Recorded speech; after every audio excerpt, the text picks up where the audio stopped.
حبشہ کے ایک شخص کے ہاتھوں کعبے کی بربادی۔ علامت قیامت میں سے مسلمانوں کے قبلہ کعبہ مشرفہ کا انہدام بھی ہے۔ اسے آخری زمانے میں ایک کالا حبشی شخص منہدم کرے گا، جس کا نام ذوالسویقتین یعنی دو چھوٹی پنڈلیوں والا ہوگا۔ اس کا یہ نام اس کی پنڈلیوں کے چھوٹے اور باریک ہونے کی وجہ سے ہوگا۔ وہ کعبے کے ایک ایک پتھر کو گرا دے گا، اس کے غلاف کو اتار دے گا اور اس کے زیورات کو لوٹ لے گا۔ حضرت عمرو بن عاص رضی اللہ تعالیٰ عنہ بیان کرتے ہیں کہ رسول اللہ صلی اللہ علیہ وآلہ وسلم نے فرمایا، حبشی جب تک تمہارے ساتھ لڑائی نہ چھڑیں تم بھی انہیں کچھ نہ کہو، اس لیے کہ کعبے کا خزانہ سوائے حبشی ذوالسویقتین کے اور کوئی نہیں نکالے گا۔ ایک دوسری روایت میں ہے کہ کعبے کو ایک حبشی ذوالسویقتین برباد کر دے گا۔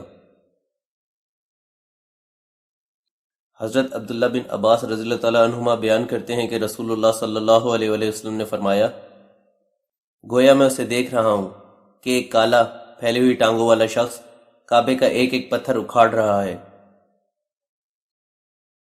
حضرت عبداللہ بن عمرو رضی اللہ تعالیٰ عنہما بیان کرتے ہیں کہ رسول اللہ صلی اللہ علیہ وآلہ وسلم نے فرمایا، کعبے کو چھوٹی اور پتلی پنڈیوں والا ایک حبشی برباد کر دے گا، وہ اس کے زیورات کو لوٹ لے گا اور اسے غلاف سے محروم کر دے گا۔ میں گویا اس کو دیکھ رہا ہوں، گنجا ٹیڑے ہاتھ پاؤں والا کعبے کو اپنے بیلچے اور کدال کے ذریعے سے ڈھا رہا ہے۔ یہاں لوگوں کے ذہنوں میں ایک سوال پیدا ہوتا ہے کہ وہ حبشی کعبے کو کیسے گرائے گا، جبکہ اللہ تعالیٰ نے مکے کو امن والا حرم بنایا ہے۔ ارشاد باری تعالیٰ ہے، کیا یہ دیکھتے نہیں کہ ہم نے حرم کو امن والا بنایا ہے؟ اور ارشاد فرمایا، کیا ہم نے انہیں امن و امان اور حرمت والے حرم میں جگہ نہیں دی؟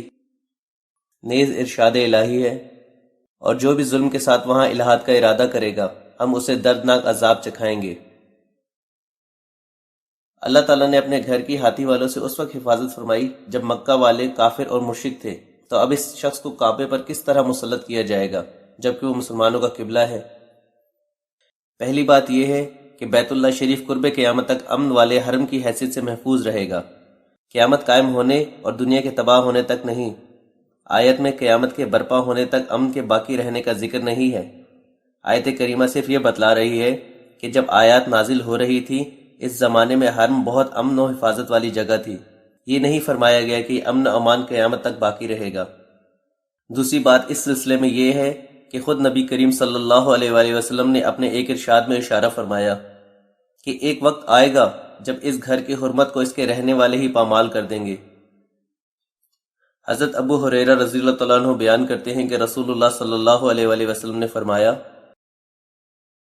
ایک شخص کی حجر اسود اور مقام ابراہیمی کے درمیان بیعت کی جائے گی، اس گھر کی حرمت اس کو رہنے والے ہی پامال کریں گے، اور جب ایسا ہوگا تو پھر عربوں کی ہلاکت اور بربادی کے بارے میں نہ پوچھا جائے گا۔ پھر حبشہ سے ایک لشکر آئے گا جو کعبے کو تباہ و برباد کر دے گا۔ اس تباہی کے بعد پھر اللہ کا یہ گھر کبھی آباد نہ ہو سکے گا، یہی لوگ اس کا خزانہ بھی نکال کر لے جائیں گے۔ واقع اصحاب فیل کے زمانے میں مکہ والے کافر تو تھے مگر بیت اللہ کی تعظیم کرتے تھے اور اس کی حرمت کو پامال نہیں کرتے تھے، اس لیے اللہ تعالیٰ نے کعبے کو ابرہہ اور اس کے لشکر سے بچا لیا۔ جہاں تک حبشی ذوالسویقتین کا معاملہ ہے تو وہ کعبے کو گرانے میں اس وقت کامیاب ہو سکے گا جب مقامی لوگ بھی کعبے کی حرمت کو پامال کرنا شروع کر دیں گے اور اس کی حرمت کا پاس نہیں کریں گے۔ جب وہ بیت اللہ کی خدمت اور اہتمام سے پہلو تہی کریں گے تو اللہ تعالیٰ ان کی مدد سے ہاتھ کھینچ لے گا۔